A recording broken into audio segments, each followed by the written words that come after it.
Okay, let's start. Let's take a look at everybody's homework. Who want to be the first one? Tina. This is yours, right? Yeah. So let's look at what is in the homework number 1.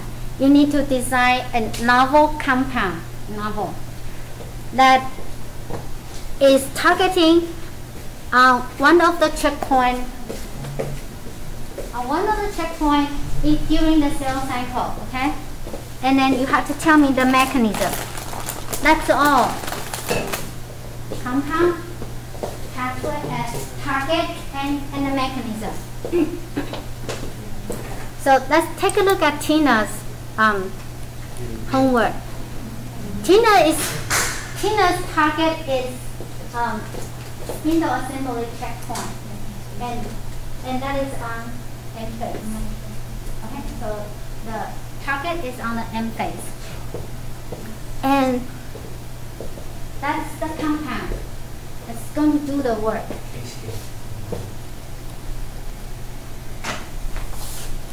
That's it. That's all I need to see. Okay, a clear target and a mechanism. That is, well, what does that compound do? Can you tell everybody?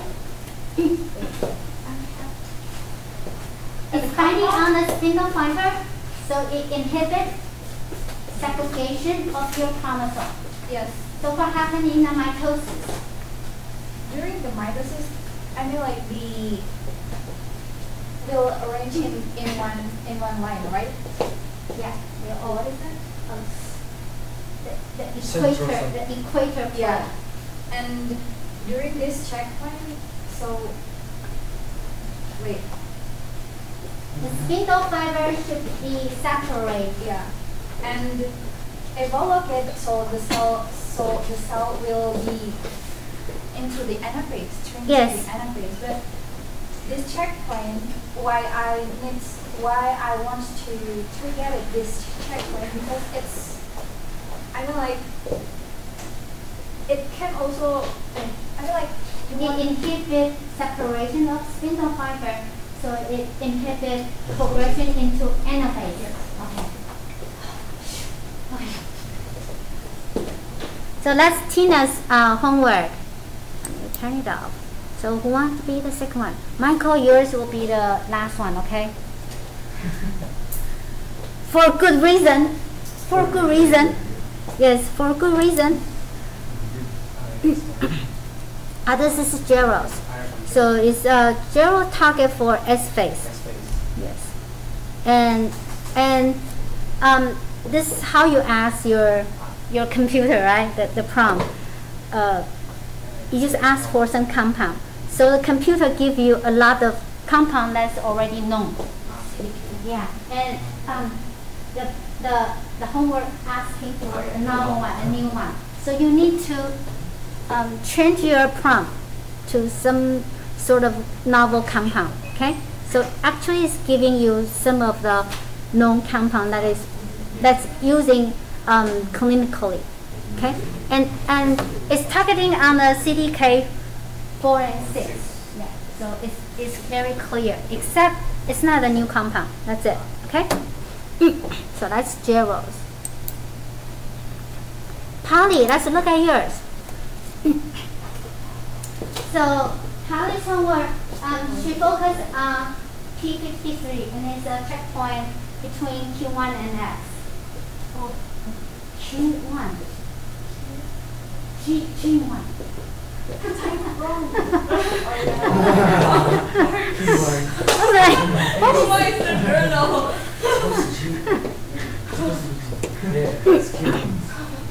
So you have overexpression of P53 is going to inhibit cell cycle progression into the S phase.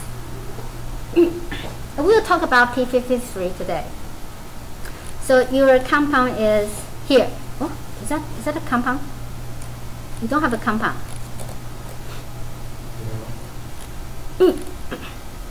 Well, you don't have a compound. You only have a P53 character or reactivator.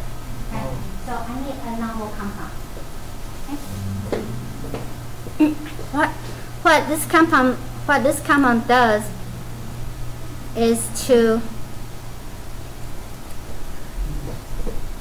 increase P50, P21, and then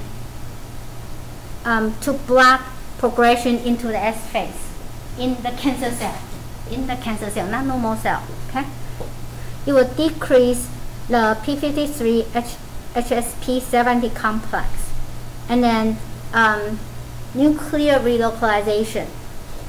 Well, that's one of the strategies. That's not one of the results, right? So if you have a compound that you can design P53 does stay in the nucleus, right? Yeah. And that will inhibit cell cycle progression into S phase. So this is Polly's homework. I think we'll have Amir's homework here. So Amir's homework is a checkpoint, targeting checkpoint on G2 and M phase. So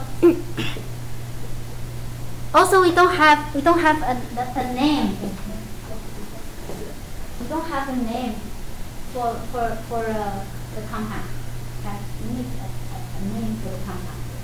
That's not necessary, but it means if we look at Malik's paper, wow. his compound has a very good name. Thank you. So it's to target CDK1 activation. I mean, you inhibit CDK1. But in this homework, it gave us some biomarker you can check after you do the experiment, which is good. That's some other pathway or other molecule you can check on it to see whether this inhibitor actually works. Okay. That's Amir's. Then that's Malik's. Okay, that's Malik's. So Malik is it's focused on G2 phase. Yeah. And targeting G2 phase is cyclin CDK complex, and it's focusing on the mechanism of DNA damage sensor. Presumably, if there is a DNA damage, if you don't fix it, everything goes wrong. Yeah. Okay, so you wanted to fix this problem in order to inhibit cell cycle progression. So so it is misregulate of CDC25, and you gave the name. I like the name. CDC25 liked it. Even I don't know what it is. That's a very good name. So that's the name of the compound, and the molecule that's targeted to is CDC25 phosphatase. If you have time, well, I love to see much colorful illustration graphic, okay? Not black and white. So, even I cannot read. Well, I can read it, but you have to blow up, like 10 times bigger. Okay, so this is Malik's paper. Let's look at Michael's. We saved the best at the end. No, Michael, you are kind of, you didn't read the question in the homework. You started with lung cancer.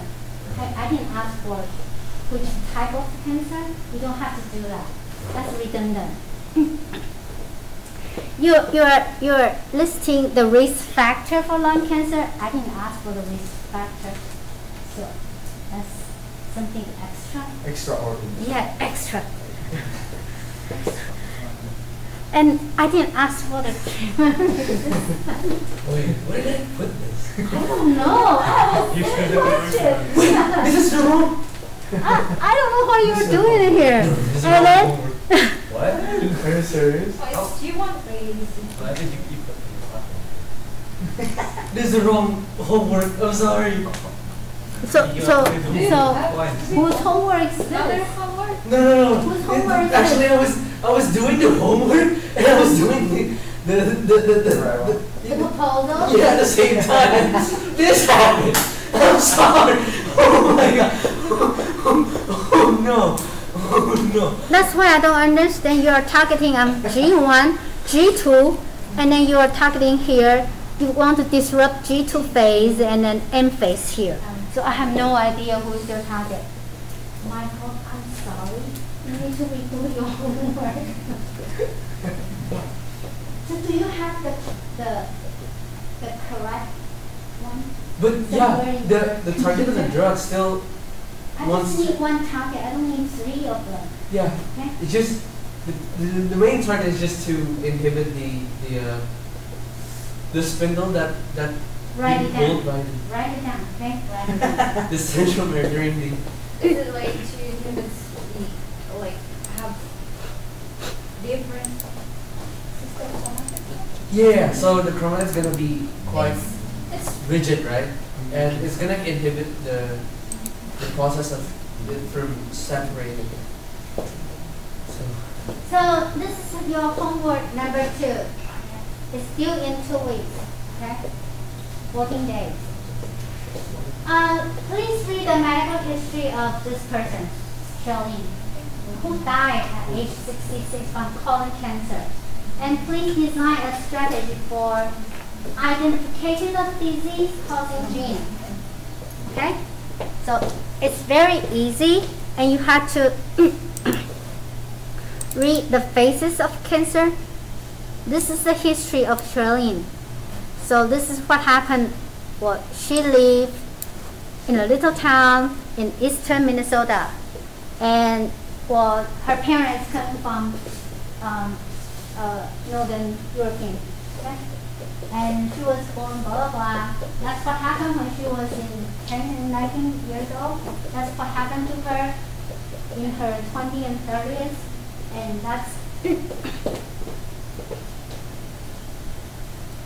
that's what happened before 60 years old.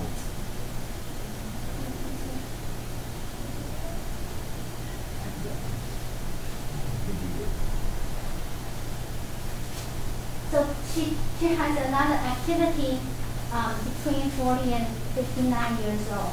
And when she was 61 years old, and she started to find some problem.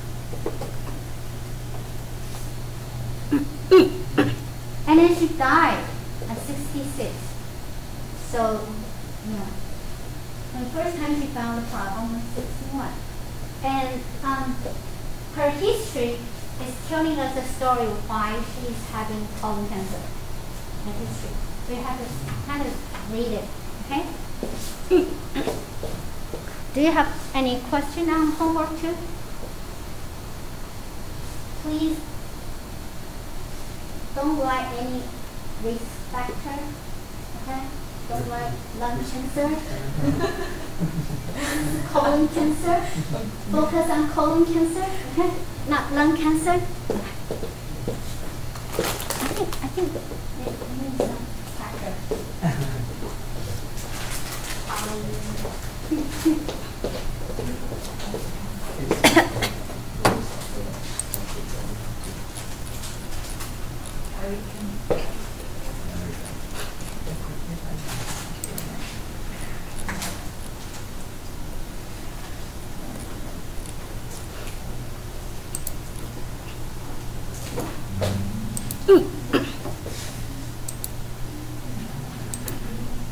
So last week we talked about you need a balance between oncogene and tumor suppressor gene. Meaning you need a balance of cell proliferation and cell death in your body or in your tissue. If any one of them misregulate overexpression of proliferation or too little of apoptosis, and they both can give you tumor formation. And cancer is accumulation of a lot of mistakes on your gene. It's not just one mistake. You need at least 10 mutations on your somatic gene in order to get cancer. Mutation that leads to cell cycle defect, all of these can give rise cancer formation. Overactivation of an activated gene, we'll talk about some of these examples, especially for gene that is producing growth factor or receiving growth factor signal, the growth factor receptor. Activation of the growth factor receptor, these will lead to cell cycle defect. Oncogene can also lead to cell cycle defect. Or inactivation of a blocking gene. For example, tumor suppressor gene. It blocks the cell cycle progression. So without the break, the cells misregulate the cell cycle, would go crazy. Okay? Anything that would altering G1 and S-phase signal transduction pathway would also cause cancer. So let's look at proto-oncogene activation. Proto-oncogenes are normal gene, right?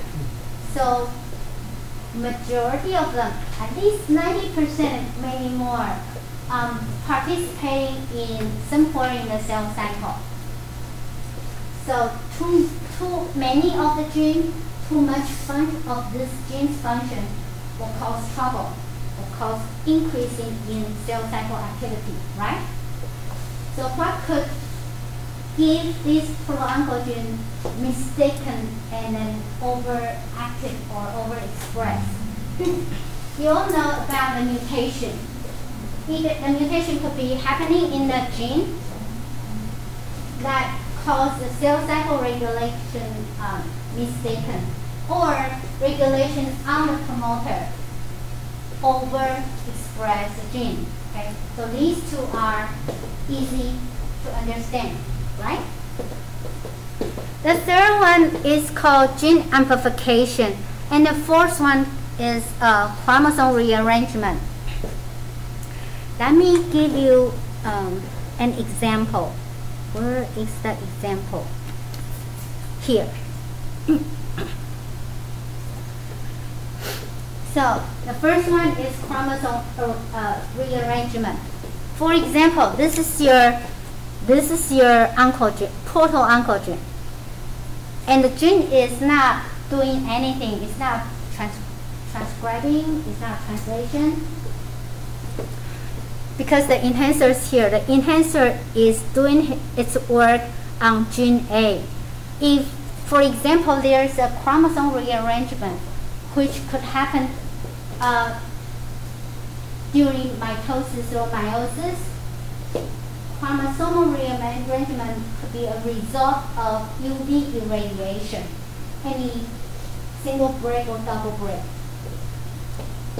Breakage on the DNA molecule will cause inversion of this small fragment within the chromosome molecule, and the resulting rearranged chromosome will cause expression of this proto-oncogene that become oncogene.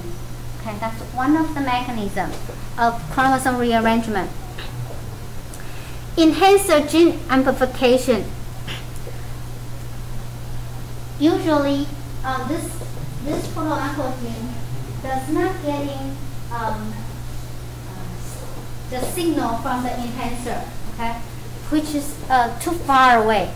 The enhancer could be copied into a lot of copies, or it can spread over during either chromosomal rearrangement or virus infection.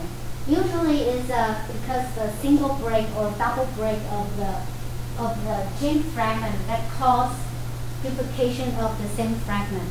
If the enhancer is coming with the virus, the infection will cause the same thing too.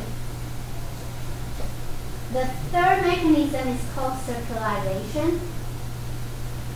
If you have a single or double braid, this fragment will circularize, and your oncogene will be right here, under control of this enhancer. That's one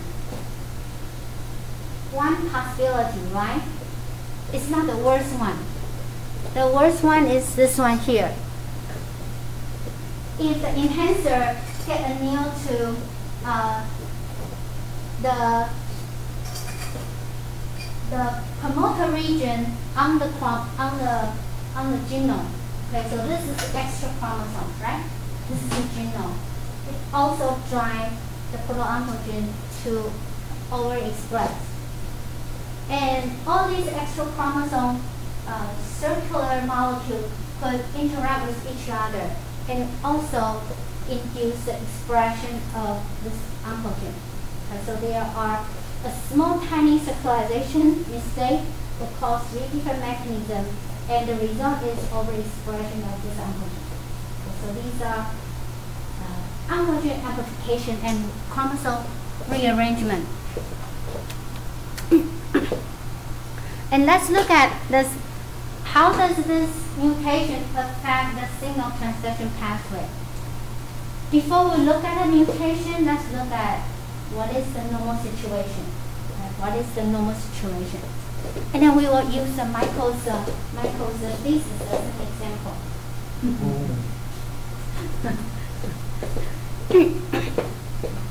So, a signal transduction pathway. If you wanted to know more about signal transduction pathway, the mechanism and the regulation, you should take Dr. Chen's class, right? Dr. Chen has a class on signal transduction pathway.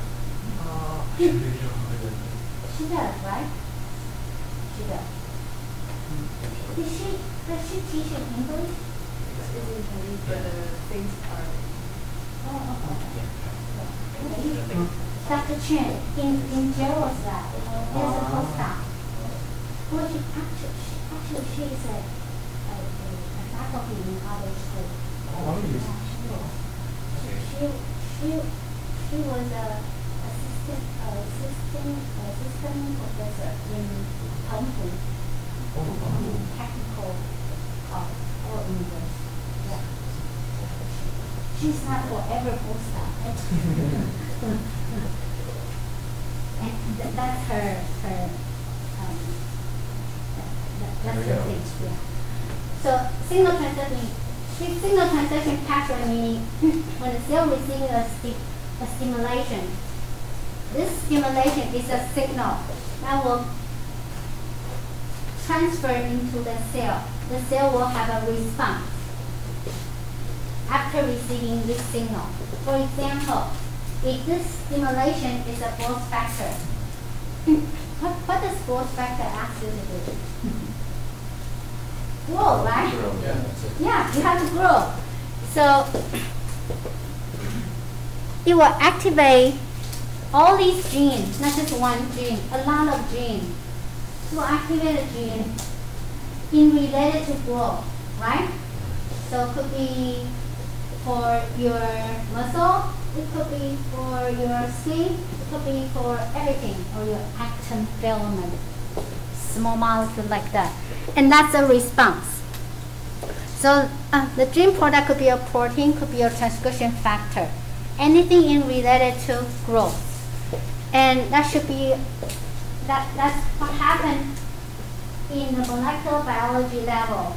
And the phenotype should be, you have a response, meaning probably cell proliferation, probably cell migration under mass stimulation. So that would be a physiological phenotype, and that's something molecular biology for analysis. So let's look at if you have mutation on any one of them, for example, the whole signal transduction pathway should be regulated tightly. Otherwise, your skin keep growing, or your hair keep growing, something like that. It's not in a controlled situation. So if the growth signal keeps sending, if the receptor keep receiving, if the signal transduction pathway is not stopping any one of them, the response is always on. You will have cell proliferation. That's cancer. Okay? So you have abnormal gene product, abnormal transcription factor, increase in cell proliferation. Let's look at the signal transduction pathway. It is divided into 6 categories according to the pathway, the process. Okay, so these are the 6 pathways. Any one of the pathways could cause cancer, mutation on any one of them. Number 1 is the growth factor. Number 2 is the growth factor receptor. Number 3, well, I said the cell membrane GTP binding protein could be any signal molecule on the membrane. I'll discuss some of them. Okay, not all of them. Dr. Lee from Gerald's lab, he loved GTP binding protein. Yeah. For some reason, all his lectures talking about GTP binding protein. And then we'll talk about non-receptor protein kinase, which is part of the signal transduction pathway molecule, and is close by the receptor.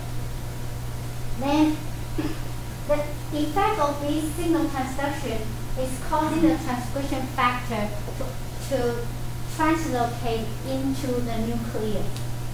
So normally, transcription factor staying in the cytoplasm, and when it receives the signal from all these molecules, it will translocate it into the nucleus. Phosphorylation is just one of the mechanisms. There are many mechanisms. You have to keep in mind that all these transcription factors get trapped in the cytoplasm because of the structure. If the structure is too big, it's not allowed to get into the nuclear membrane. Okay? So phosphorylation or competing binding causing the big molecule becomes smaller molecule. The smaller molecule is able to translocate into the nucleus. And usually with phosphorylation is one of the strategies for directly or indirectly to interfere with the dimerization or binding with other molecules. So phosphorylation is just one thing. And the transcription factor will activate all these cell cycle related regulators. And it could be a majority of the time is the overexpression of these cell cycle regulator.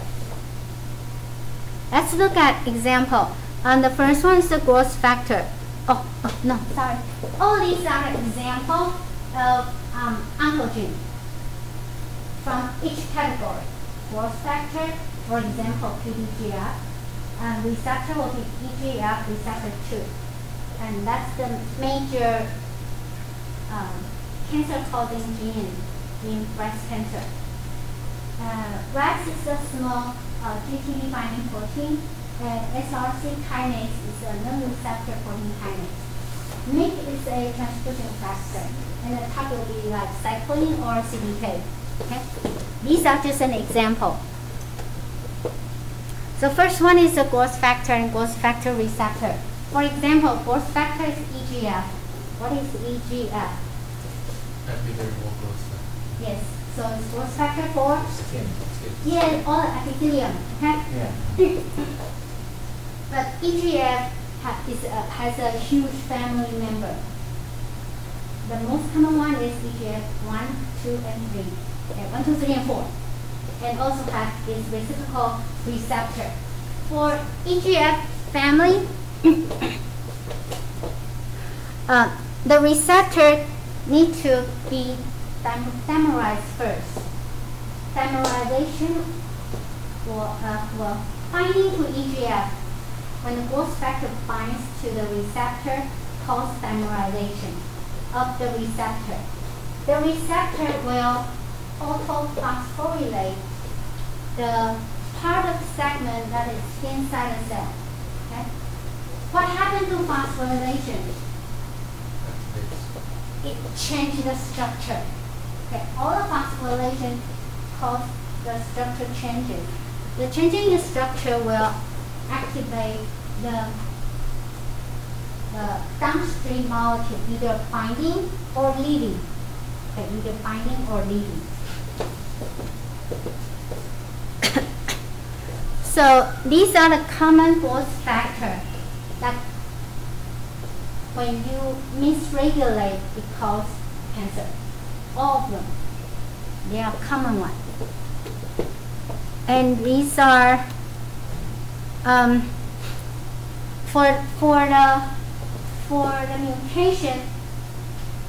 For example, any growth factor gene or its transcription factor mutated, you will have overexpression of this growth factor. But if your receptor knows how to regulate all these incoming growth factors, actually it doesn't cause a lot of problems. And it's a very easy fixed problem. All you need to do is to get rid of the growth factor stimulation. And it's outside of the cell, it's outside the body, it's easy fix. Okay?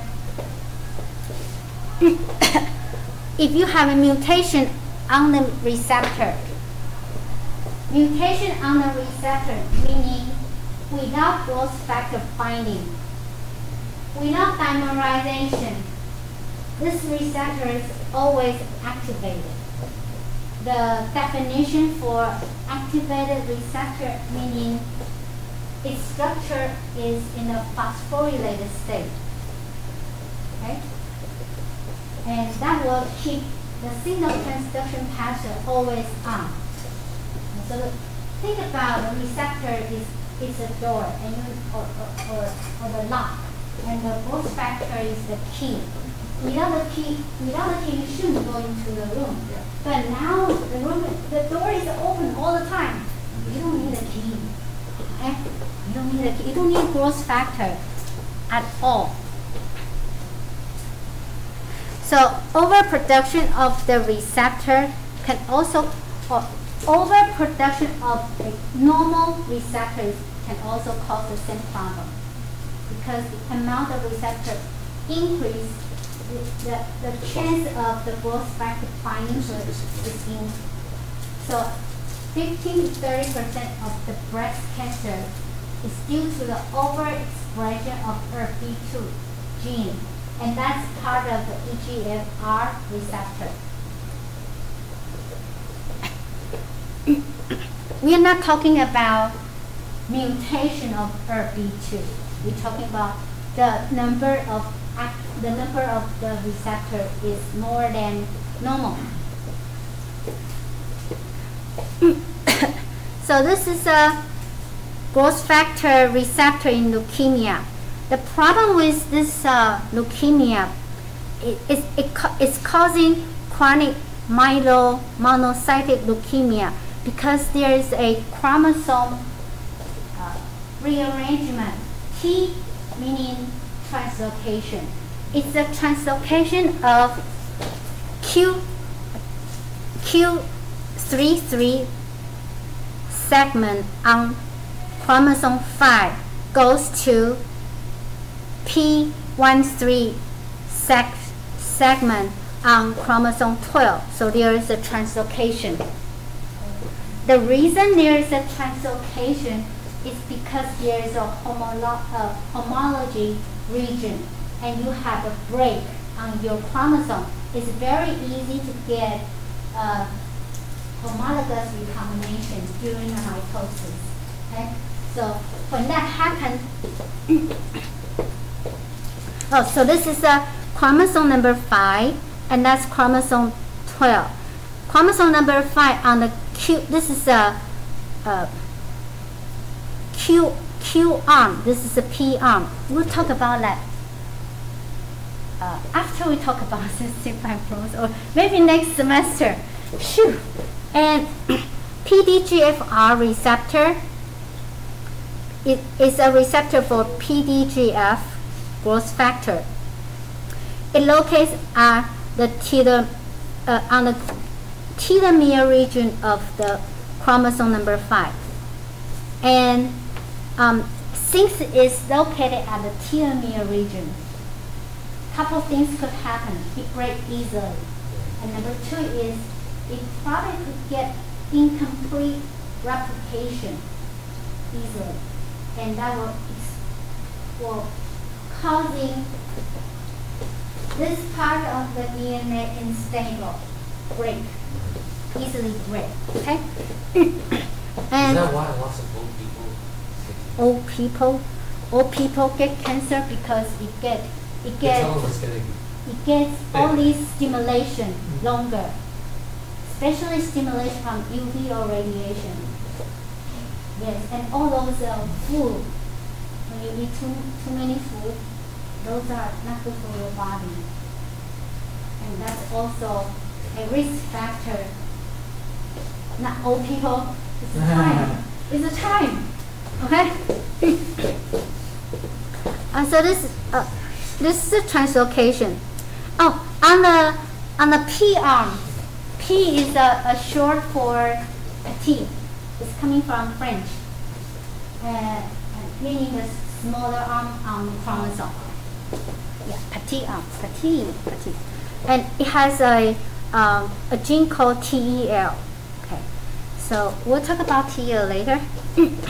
This is the blood smear of a normal person. So all the purple dots are red blood cells, and you look at the bigger one, those are the white cell. Look, white cell. White. Oh, That could be basophil, neutrophil, eosinophil, and leukocyte. All the leukocytes. Granulocyte and monocyte. We call fine cell or white cell or leukocyte. Leukocyte is good enough. And if you have leukemia, you will see a lot of the bigger cell infiltration in your blood circulation. Hey, leukocyte is bigger than the red blood cell. And it also has nuclei that stand in dark blue. Okay? And this is a monocyte, and that's a red blood cell. That's how big a leukocyte is. Okay? Do they make weird, funny shapes? Yes, they do. Which one are you talking about? The leukocytes, when they have the leukemia.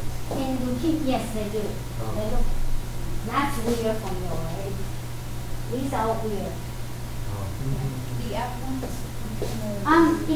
If you wanted to learn about blood smear and all those cell morphology stuff, they do have a website.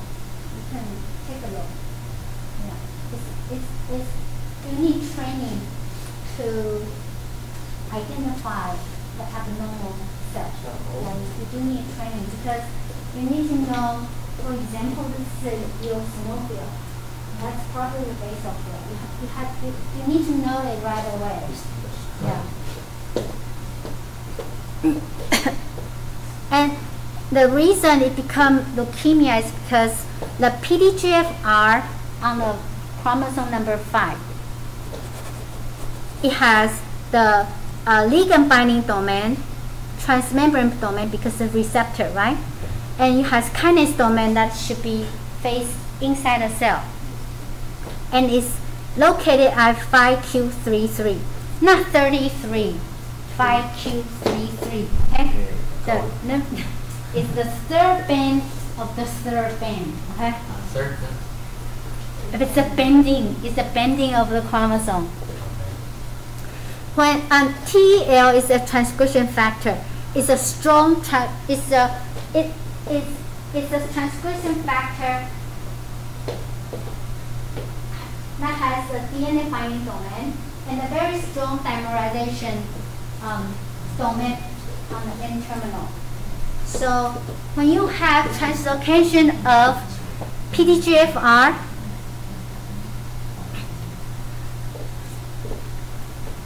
the PTGFR has a break on the transmembrane domain, and when you get translocated to chromosome 12, it's actually located right next to the dimerization domain.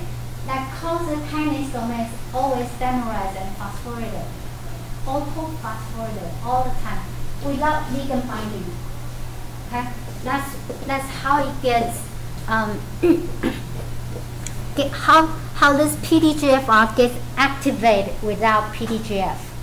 Gets activated without PTGF. Okay, it dimerized and it has kinase activity. It autophosphorylated by itself. Okay, that's horrible, right? And the second example is the EGFR2. EGFR2. The gene for EGFR2 is ERB, and it has another name, HER2. NEU is also another name. NEU was identified from other disease, and then it turned out they are the same gene, the EGFR2. So EGF and EGFR1 is the major EGF stimulation for your epithelial cell. For the breast cell, the breast epithelial cell, okay? The major, all these receptors, the EGFR receptor, they could be dimerized as homodimer or heterodimer, okay, in order to activate the signal translation pathway. And most of the time, for example, your skin is existing as ERB1 homodimer or ERB1, ERB2 heterodimer. That's the thing. Okay, so everyone thinks all the epithelial cells should be the same thing. But we'll come back for NEU. But for breast cancer, the breast cancer has most of the receptor existing as a 1,2 heterodimer, not 1,1 homodimer. Okay, so for the breast epithelial cell, majority of the receptor existing as 1,2 heterodimer.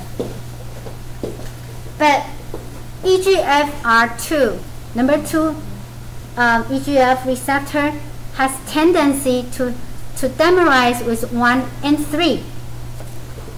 So it doesn't have any finding preference. For example, I like to bind with 3 or I like to bind with 1. 2 has equal binding preference for 1 and 3. Keep that in mind. If 2 is binding to 3, the ligand could be NRG1 or NRG2. It's not EGF anymore.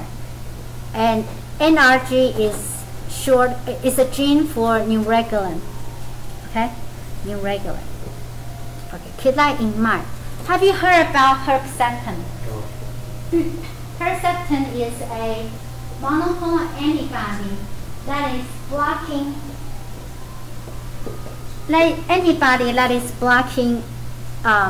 binding of EGF to EGFR2 receptor. So the reason scientists designed antibody against EGFR2 is because EGFR1 is very important, right? It's everywhere in your body. So they think they are very smart. I'm going to design EGFR2 antibody. I'm going to block EGFR2, so the chance of all these EGF growth factor will not activate all these receptors anymore.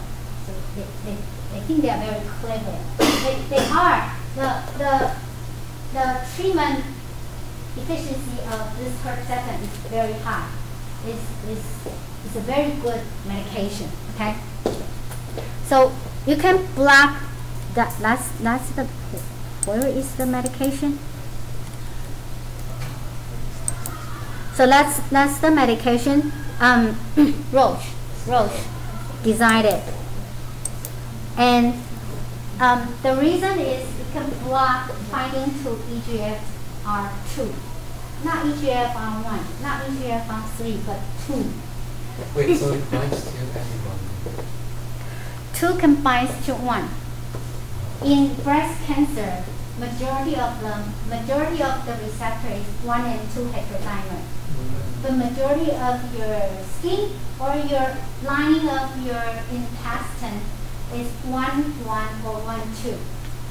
So by blocking 2, you can save the toxicity, or you can avoid the toxicity damaging your skin or your lining of other organs. If your target is the breast cancer. But so majority of the receptor is 1 and 2, right, on the epithelial cell of the breast tissue. So, but a lot of patients start developing side effects, heart failure.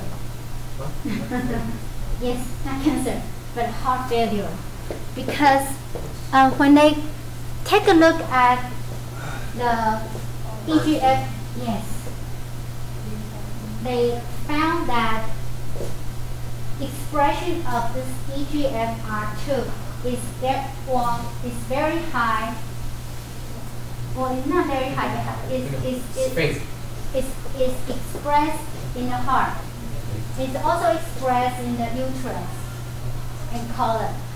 But the side effect of uterus is not going to threat your life. Okay? Well, it's going to interfere with your reproductive function, but it's not going to kill you. But in the heart, the cardiomyocyte, the growth of the cardiomyocyte require the stimulation of EGF or the neuroregulin. The neuroregulin is fighting on the HER2 and HER4. So by blocking the HER2 or EGFR2, the neuroregulin cannot support the growth of your cardiomyocyte. So the consequence is heart failure. That's the side effect. So before, so all the cancer, all the molecule that is designed artificially for against any target on the signal transduction pathway should be very careful. You need to evaluate not just on the tissue you are studying. You need to look at everything.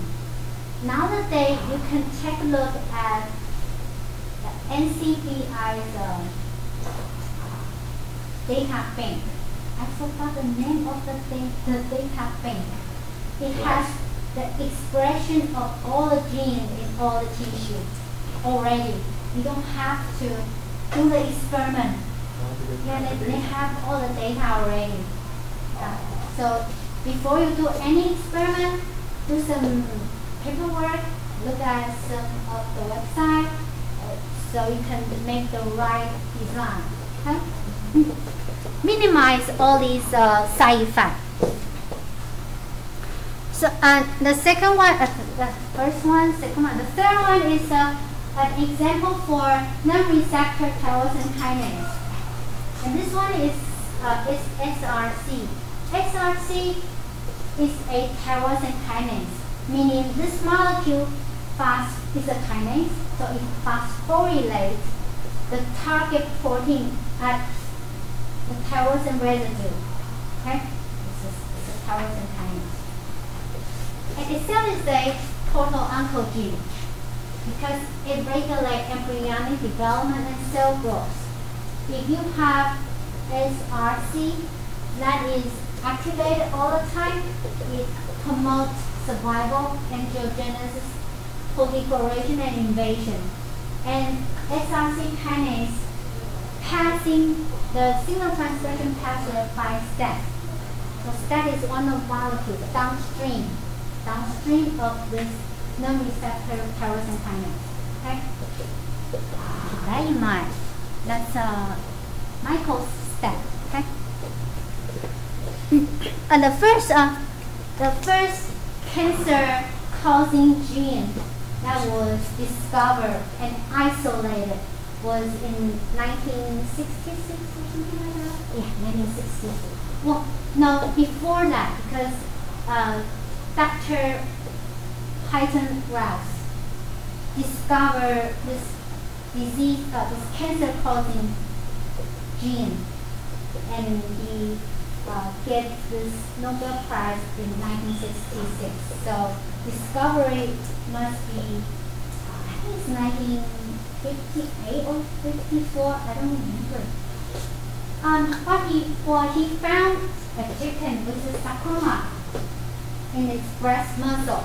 Okay, so this chicken has a sarcoma, and what he did was he seized this tumor mass and then chop into a small, just mince it. It's like when you're doing a cooking, you know, mince it or small, and then homogenize it, and then pass into everything to the filter.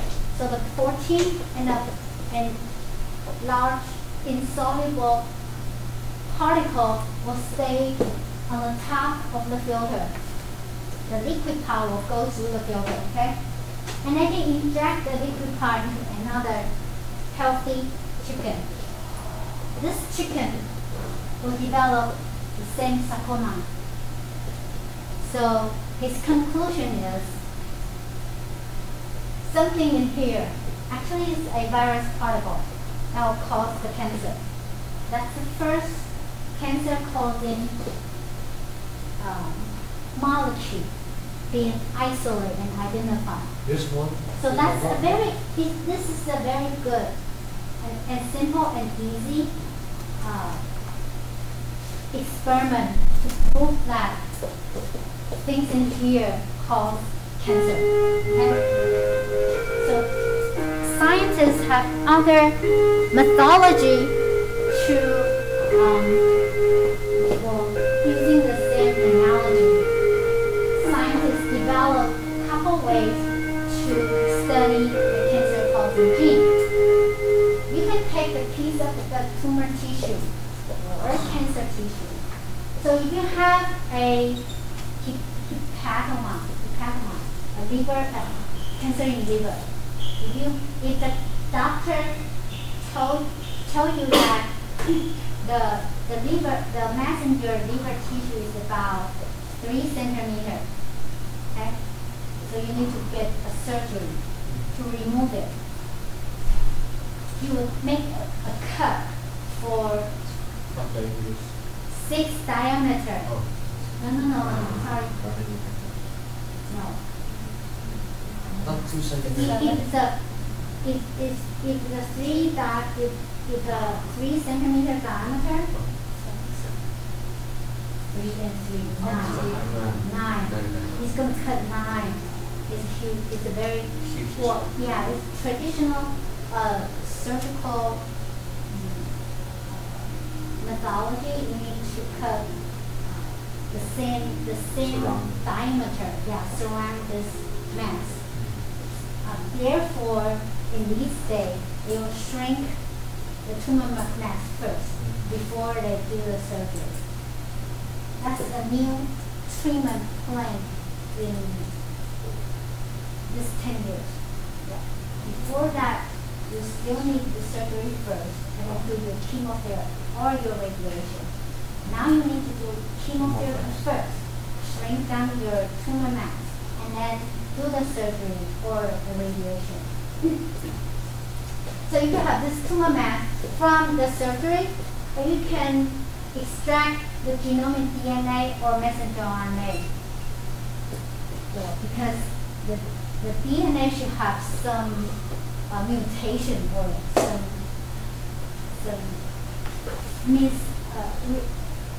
wrong chromosome rearrangement that causing the cancer. The messenger RNA you can convert it to cDNA and construct it to cDNA library. Do you know what is the cDNA library?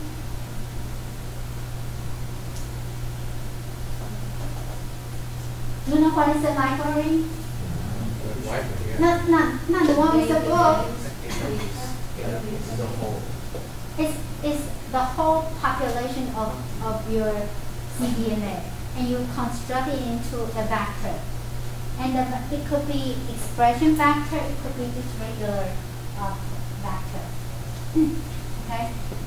The randomly, meaning all these cDNA fragments are framed into your expression vector randomly. But when you are constructing this cDNA library or this genomic library, you have to make sure every single gene appears at least once in your library. Okay? At least once. Yeah. So think about how many colony or how many transfection you need to do in order to fish out one gene that causes the cancer. At least 10 big plays. Okay? Is a very heavy work. You can shear the DNA. Do you know how to shear the DNA? Shear meaning cut it down into small pieces. Oh, isn't the digestion thing? Oh, that costs a lot of money.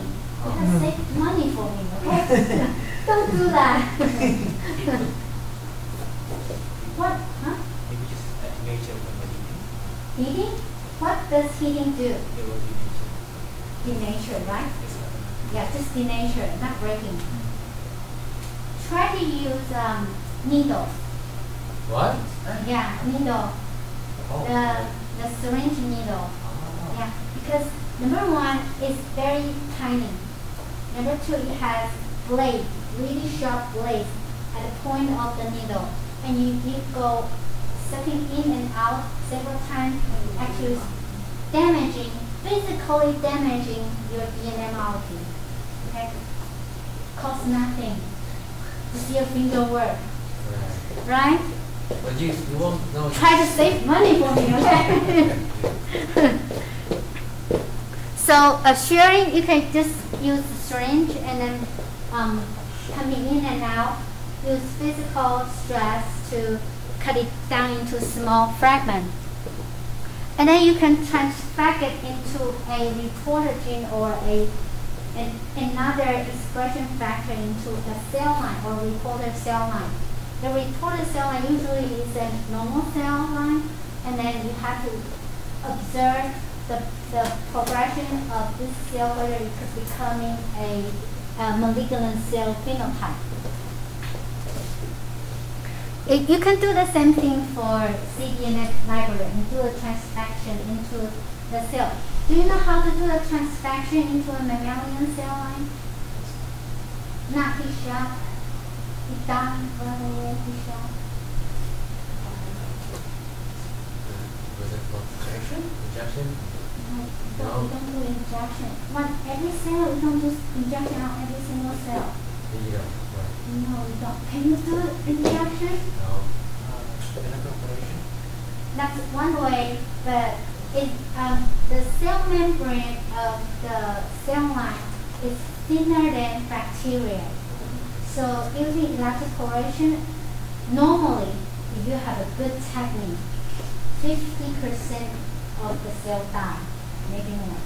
Virus? Huh? Virus? You can have virus infection, ask virus to carry your cDNA or your DNA into the cell. Yes, you can do that, but there is you need to clear out that the cancer formation has nothing to do with the virus. Oh. Yeah, that's another factor that might influence your data, right? You can use calcium phosphate shock. What? It's not heat shock, but calcium phosphate shock. Okay? By playing the ionic strain, the composition of your cell membrane will alter. So the fluid mosaic model telling you that all these molecules in the cell membrane will flow, right? By giving it, providing different concentration of calcium phosphate, it opens the cell membrane, allow all these DNA to go in there. And nowadays they do sell some liposome or artificial liposome that you can emulsify the liposome with your DNA and then it will fuse, the liposome will fuse with your cell membrane. That is a passive flow, not active process. Okay? So there are a lot of reagents that can help you to do the transfection. In Dr. Lee's lab, they use calcium phosphate. Yeah. In our lab, we use liposome. It's different. Everyone has their own preference. So what is a transformed phenotype? A normal cell grows in monolayer way, meaning when the surface of the environment is covered, it will stop growing. That's a normal cell.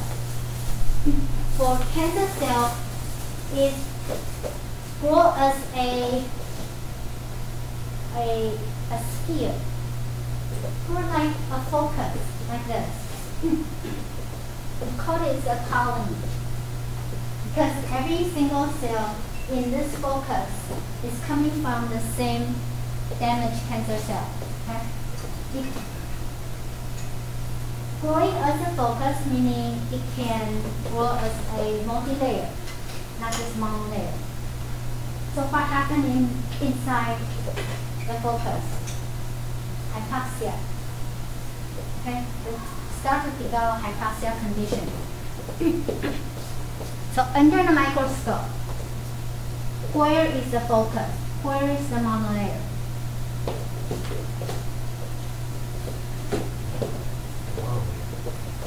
That's monolayer.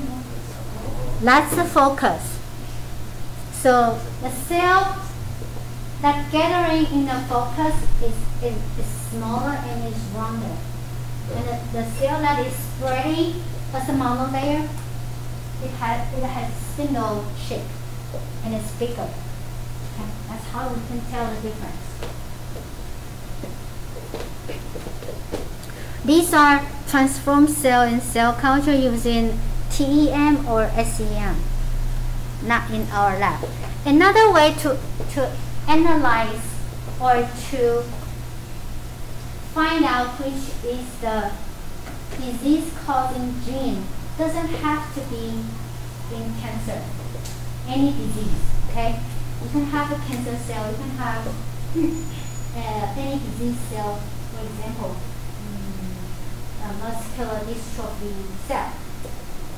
You can use this technique, it's called comparative genomic hybridization, CGS. It's a very popular technique 20 years ago. It's not popular anymore, okay?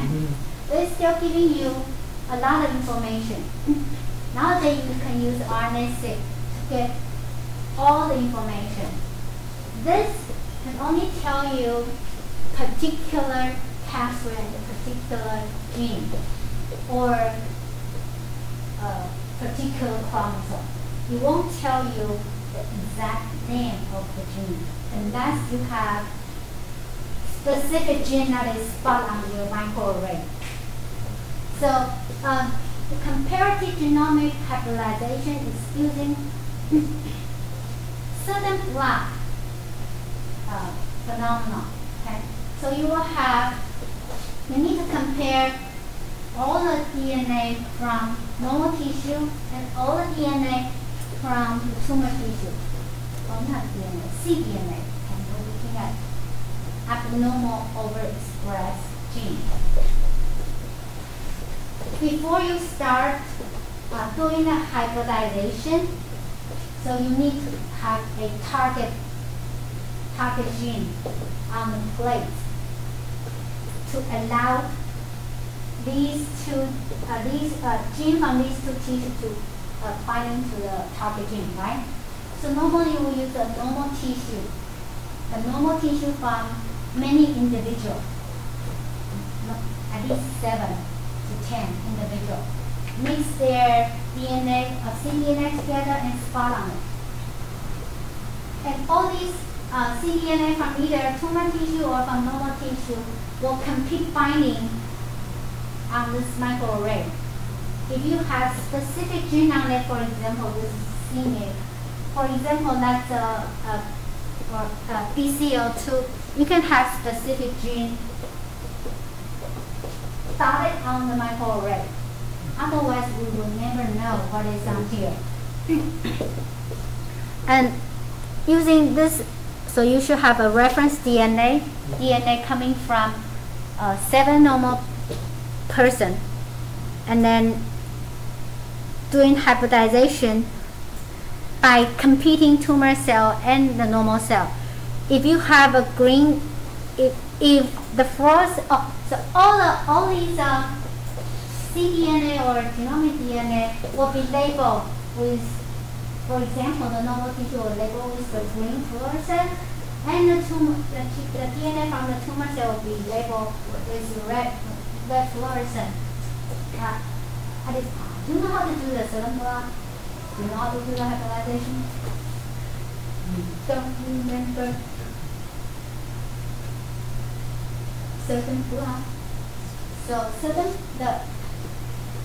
block is you are running your DNA on a grid strip, right? For example, if I'm trying to analyze genomic DNA, before I run the gel, I will digest the genomic DNA into smaller fragments. Partial digestion, not total digestion, okay? Partial digestion. So you can run the genomic DNA out of a 1% agar gel. Then you can transfer the DNA on the gel on a piece of nitrocellular paper or nylon, is fine. Okay? So the DNA molecule will be on a piece of paper. You denature the paper first. Then you have to incubate with a single strand probe. The probe is coming from your target gene. Okay? After that, you can develop the result. Hybridization for genomic DNA and probe takes 24 hours. If you are doing some specific PCR fragment, which is only 100 base pair, and your probe is only 20 base pair, hybridization takes 2 hours. Okay? If you are working with a very long fragment, it takes time for your probe to find the right spot. So there's timing you need to take into consideration. So if you have something that is in green, meaning this gene has higher expression in normal tissue, meaning something wrong in the tumor tissue is lacking expression of this gene. If you have the red spot, meaning the gene expression in tumor cell is more than the normal cell. That could be the uncle gene. For example, DNA right here. All the others, the yellow one, meaning the gene expression of the normal cell and the tumor cell are the same. Okay, so let's look at the signal transduction pathway. These are the signaling pathway. One of the major signaling pathway is called the RAS-ERK pathway. Okay? RAS-ERK. Because these are the stimulation when the receptor receives the growth factor. And these are the signal transduction pathway. The reason it's called RAS and ERK because it activates. ERK is a transcription factor, and RAS is one of the first non-receptor tyrosine kinase to activate the whole process. All these are MAP kinase, all of them. So many different growth factors are using the same pathway and activating the same physiological result. For example, survival, differentiation, or information growth, or differentiation development. Okay, they can crosstalk. They can share the same pathway. Okay? That's why signal transduction pathway is complicated. So if I'm going to focus on just one pathway, for example, ERK here, ERK 1 and 2, ERK 5. How about this one here? I need to block all the others, right? To make sure nobody is crossing, doing the phosphorylation from other molecule from other pathway. So if you are studying this pathway only, you need to block the other pathway at the same time. Blocking the other pathway will jeopardize the contribution of this pathway on the normal development or normal physiological condition. Okay? And that's the risk factor you have to take by yourself. Because blocking this pathway might damage your other normal physiological condition. That might give you a false positive or vice versa signal from here. So is that a good way to do experiment? You have to think about it. Okay, you have to think about it. And the second one is the PI3K AKT pathway. AKT is the major regulator that actually leads to the downstream signal transduction activity. And the reason I'm saying AKT is the first one is because the other molecule before AKTs are a molecule that is in the cell membrane. And they are family of IP2, IP3 family, meaning they are part of lipid, phospholipid. They can penetrate into the phospholipid bilayer, and since they have some lipid characteristic as part of their molecule, and they are also receiving kinase phosphorylation from the PI3K kinase activity here. So phosphorylation, well, this is also a signal transduction pathway, but it's happening on the membrane. So all these molecules are clustered nearby your receptor.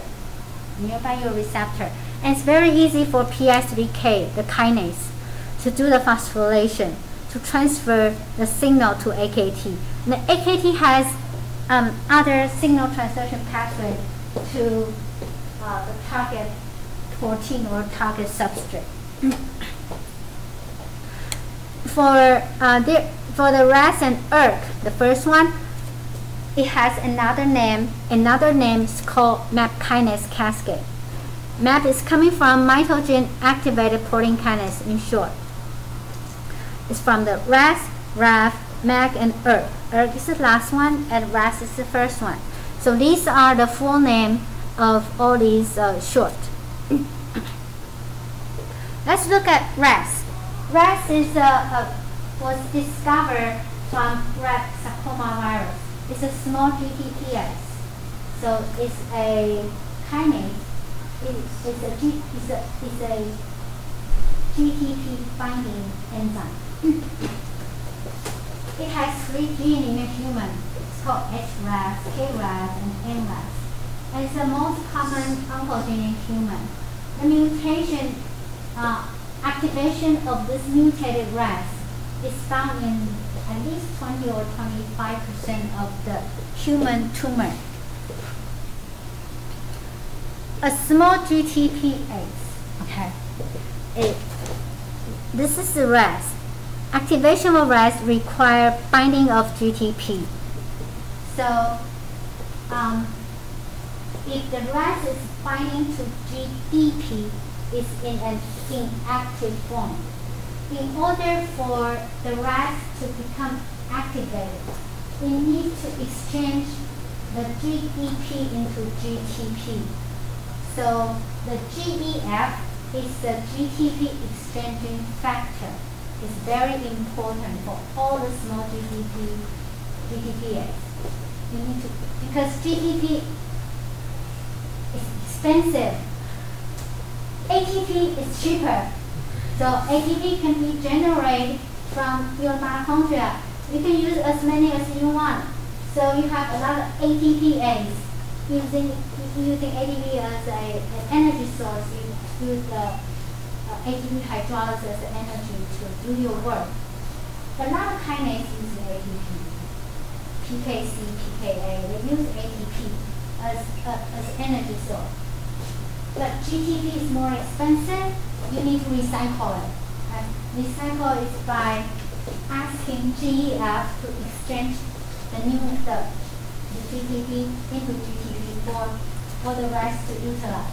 So any molecule you wanted to target as treatment target, okay? For example, RAS. If I wanted to inactivate RAS, and RAS is very important too. Well, I can also target on the GEF instead of RAS itself. Okay? Just think about that. And RAS was discovered its important role in Drosophila. Try to ignore this slide.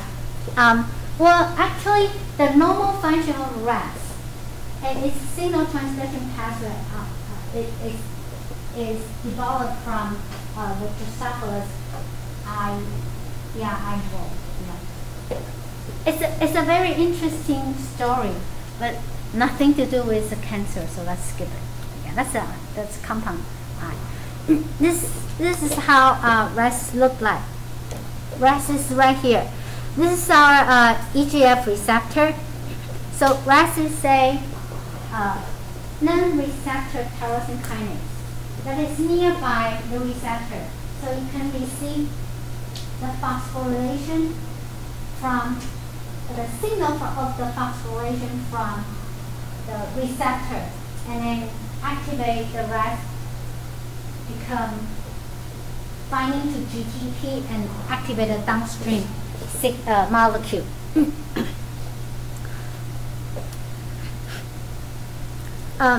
That's the activation from EGF is via the SOS. So perhaps without autophosphorylation, the SOS is covered by other molecules nearby this receptor.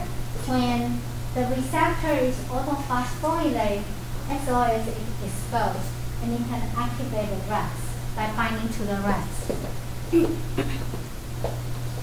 And another one is the PI3K. The full name is phosphoinositol 3 kinase. And it's an enzyme that phosphorylates PT-DINS at the 3 position of hydroxyl group. There are four different classes, and the famous one is the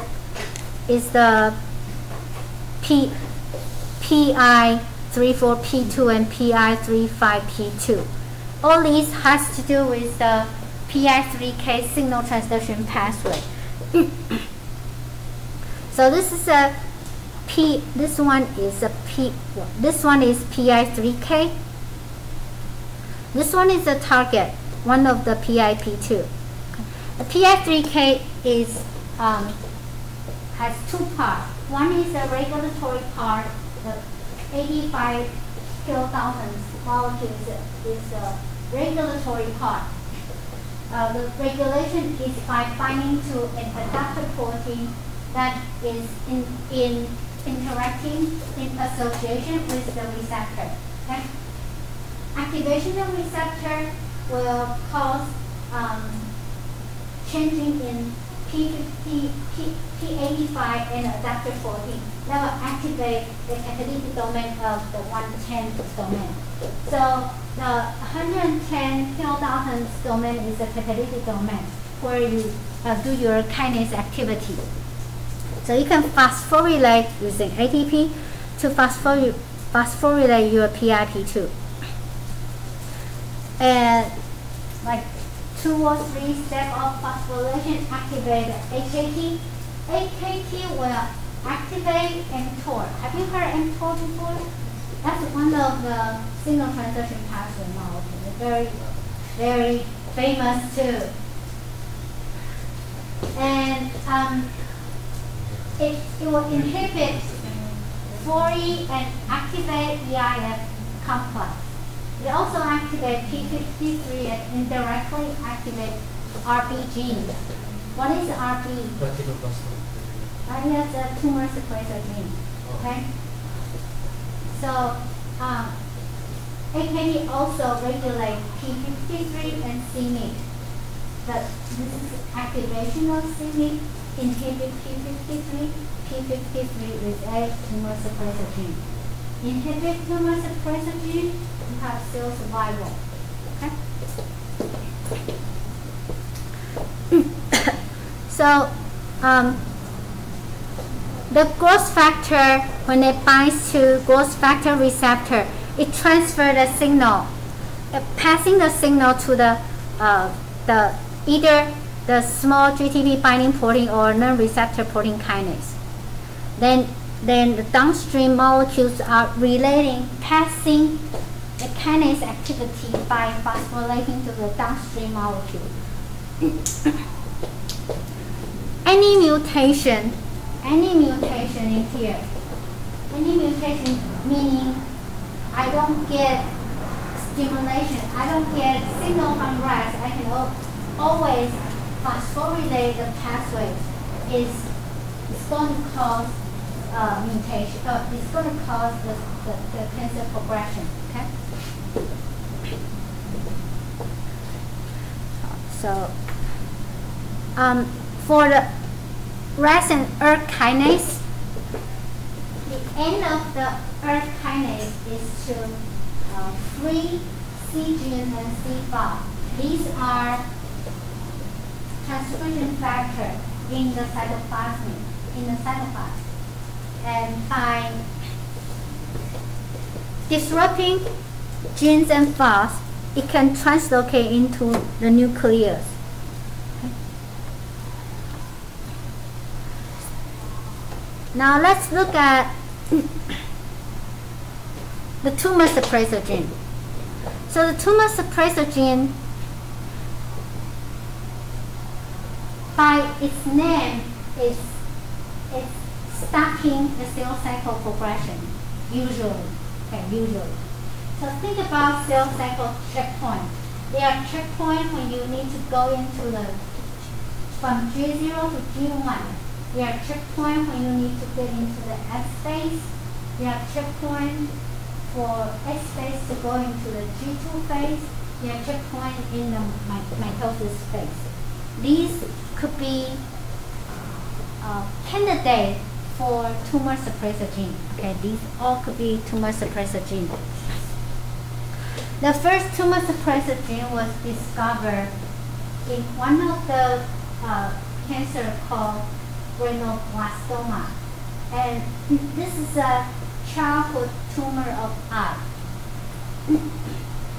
That's the early stage of the retinoblastoma, and that's the late stage of the retinoblastoma. So the tumor is growing on the retina. You know where is the retina? Okay. So when it's you see that the cell mass is growing right here, and that's the angiogenesis. Okay, and actually, if you have tumor end stage of any tumor, any cancer, any hepatoma, colon cancer, brain cancer. If the cancer is spreading everywhere in your body, it does go to your eye. At the end, all the cancer patients' eyes look like this. Look like this. Every cancer patient's eye. It's not just for the retinoblastoma.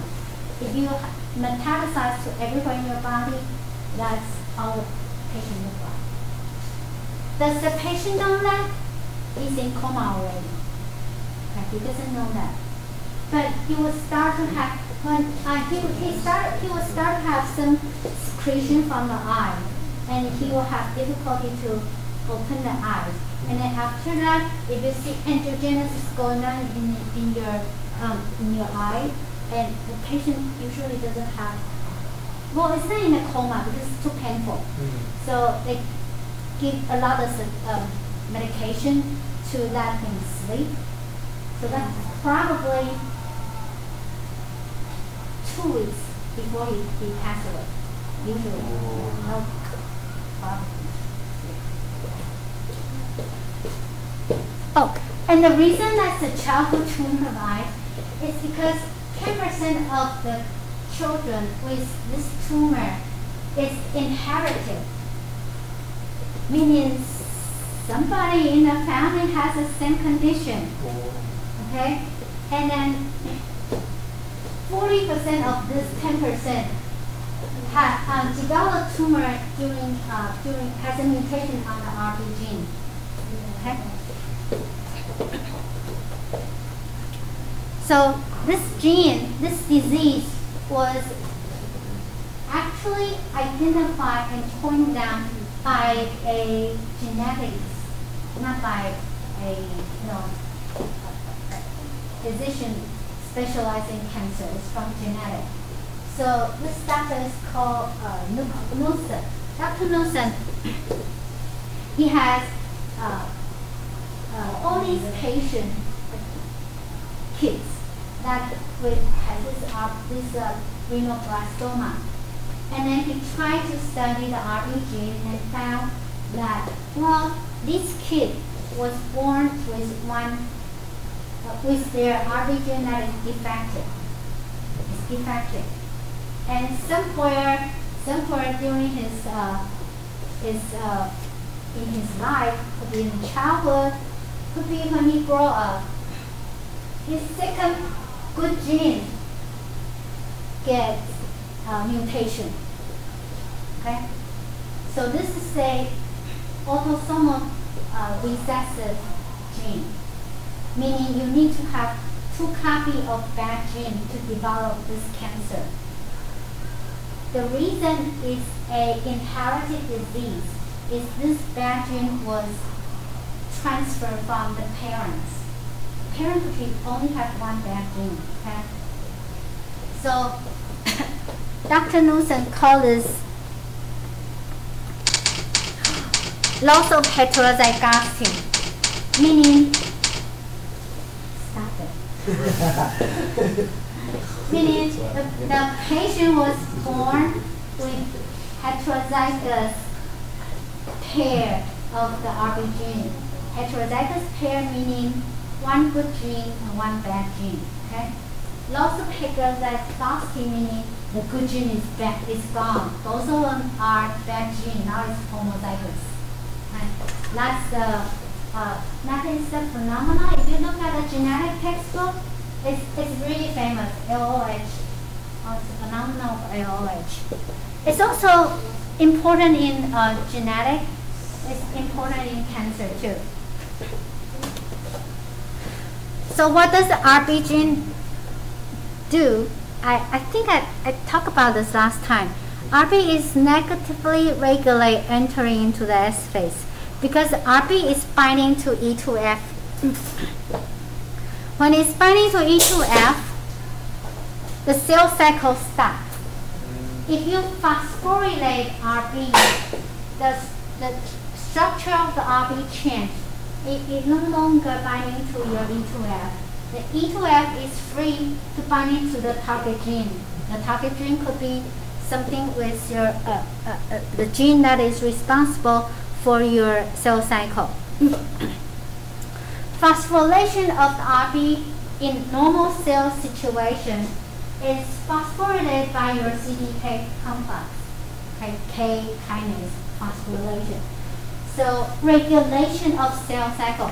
When does this cell need to go into gene 1 or S phase? Is regulated by CDK.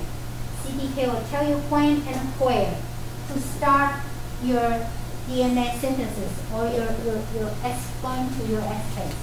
Okay, got it? So in the non-proliferating cell, an active RB is binding to E2F. When in the proliferating cell, meaning cancer cell, your RB is inactive because it's always phosphorylated and it's no longer binding to E2F. The E2F is activated. Phosphorylation usually is coming from the CDK. Okay. And the CDK is controlled by P16. When P16 is activated, it's binding to CDK. CDK will no longer bind to cyclin. Oh, we need a complex, cyclin and CDK together. Removing the P53 allows CDK to bind into cyclin and to phosphorylate your RB. So you need to inactivate P16. So we did talk about this last time, right? Do we? We can skip it because it's 2:45 already.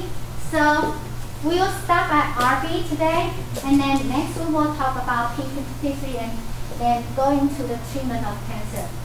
Okay? So that's it for today. See you next week. Don't forget about your homework number 2.